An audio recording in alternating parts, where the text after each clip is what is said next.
come with me on a 4-day trip to London for the holidays. Before an early train, I always pack the night before. The day of travel, I arrived at my gym at 4:30. I tend to do Pilates and cycling before coffee or any other activity in the day.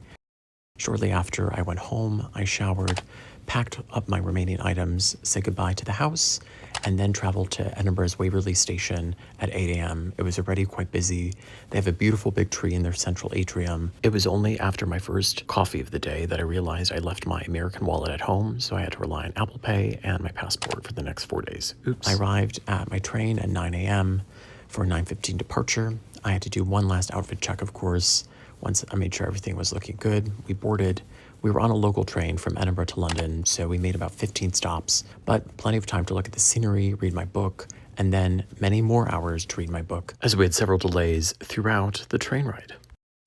We arrived at London's Euston Station at 4 p.m. A short bus ride later, I arrived at my friend Marie's flat at 4:30 p.m. She lives in a beautiful restored Art Deco building in central Marylebone. The Marylebone High Street was beautifully decorated for the holidays and features many wonderful independent boutiques. We stopped at Tekla, a Danish home goods store that sells beautiful bedding and very cozy PJs. We browsed at Vivi Rouleau, which is a renowned haberdashery shop. They sell meters and meters of beautiful grosgrain ribbon, fascinators, and headbands. We went to Studio Nicholson, an amazing consignment shop featuring designer secondhand items. We stumbled upon a really cool store called Quaybird that actually had crocheted fish in their window display. We had dinner at an amazing Eastern Mediterranean restaurant called Delamina. We had grilled oyster mushrooms, grilled cauliflower, and lamb. For dessert, we had cheesecake and a chocolate mousse. I also learned my friend Marie started her own art conservation company, which is such a great achievement. Of course, we had to go to Selfridges before they closed at 10 p.m. If you don't know, Selfridges is the second largest UK department store with 6 stories,